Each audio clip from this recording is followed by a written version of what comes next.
সবাইকে আসসালামু আলাইকুম। আজকে বানাবো খুবই মজাদার চিকেন কাবাব।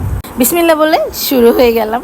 একটা মুরগির ব্রেস্ট পিস এবং 1 কাপের মতো বুটের ডাল নিয়ে সবগুলো একসাথে ভালো করে সেদ্ধ দেবো। এখানে পেঁয়াজ কুচি, আদা বাটা, রসুন বাটা, গরম মশলা গুঁড়ো, জিরা গুঁড়ো, ধনিয়া গুঁড়ো, লবণ দিয়ে কয়েকটা ফালি কাঁচামরিচ, শুকনো মরিচ দিয়ে কাঁচামরিচ গুঁড়ো দিয়ে আমি ভালো করে সিদ্ধ করে নেব। সিদ্ধ করে মাংস এবং ডালটা পুরো শুকিয়ে নিয়েছি। এখানে আমি 1 ফালি লেবু চিপে দিলাম এবং একটা পুরো ম্যাজিক মশলা, সবগুলো একসাথে দিয়ে ব্লেন্ডে স্মুথ একটা পেস্ট করে নেব। কাবাব পেস্টে মন মতো ধনিয়া পাতা কুচি এবং 1-2 চামচের মতো সস দিয়ে একটা ডিম দিয়ে দিব। এখানে 2 চামচের মতো আমি ঘি ইউজ করেছি এবং সবগুলো একসাথে ভালো করে মথে নেব।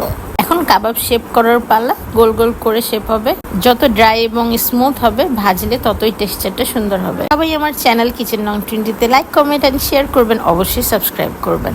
বাসে বানিয়ে অবশ্যই জানাবেন কেমন হলো। একটা একটু করে উঠিয়ে টিস্যু পেপারে রেখে দিচ্ছি। এখন মজা মজা করে খাবো। অনেক মজা হয়েছে কিন্তু আজকে এখানেই। ধন্যবাদ।